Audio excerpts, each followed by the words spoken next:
আল্লাহু আকবার, বিসমিল্লাহির রহমানির রহিম। আল্লাহ তুমি ইজ্জত রাখো, আল্লাহ আল্লাহ তুমি ইজ্জত রাখো, আল্লাহ আল্লাহ তুমি সর্বশক্তিমান।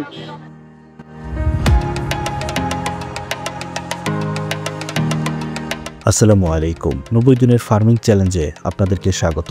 বীজ থেকে চারা গজায়, জীবন পায় নতুন দিশা, নির্জন মাটিতে জন্ম নেয় আশা। আলহামদুলিল্লাহ, সকল প্রশংসা মহান রব্বুল আলামিনের জন্য, যিনি সৃষ্টি করেছেন প্রতিটি প্রাণ, প্রতিটি জীবন। আজ আমার হৃদয় পরিপূর্ণ আনন্দিত, কারণ আমার কঠোর পরিশ্রমের একটি সুন্দর ফল আমি দেখতে পাচ্ছি।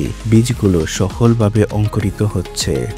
এই ছোট্ট সাফল্য আমার মাঝে নতুন উদ্যম ও প্রেরণা যোগাচ্ছে। এই অঙ্কুরিত বীজগুলো যেন ভালোভাবে বেড়ে উঠতে পারে, সেজন্য আমি ও আমার ছোট ভাই খন্দকার সেলিম মিলে একটি বিশেষ পরিকল্পনা করেছি। আমরা পলিথিনের তৈরি একটি চালাঘর বানাবো, যাতে চারাগুলোকে রক্ষা করা যায়, অতিরিক্ত বৃষ্টি থেকে এবং পর্যাপ্ত রোদ পেতে সহায়তা করা যায়। আমরা দুজনে মিলে বাঁশবন থেকে বাঁশ কেটে এনে তা মাপমতো লাঠি বানিয়ে ধীরে ধীরে গড়ে তুলেছি সেই চালাঘরটি।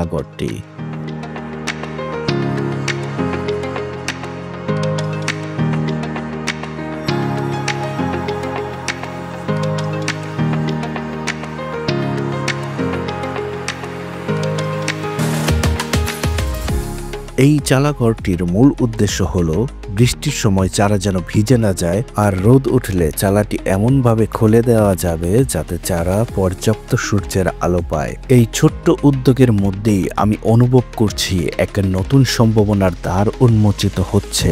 সামনের পথ হয়তো দীর্ঘ, কিন্তু পথ চলা এক নতুন স্বপ্নের দিকে। আপনাদের সবার দোয়া ও ভালোবাসা প্রার্থনা করছি। ইনশাল্লাহ আমরা এগিয়ে যাব, প্রকৃতিকে আলিঙ্গন করে, পরিশ্রমকে সঙ্গী করে। তুমি কি আমার রেগুলার ভিডিও দেখো? আমি ফারদিন ভাই পেজে প্রতিদিন ভিডিও দেখি, তরমুজ চাষ আমার দেখতে খুব ভালো লাগে।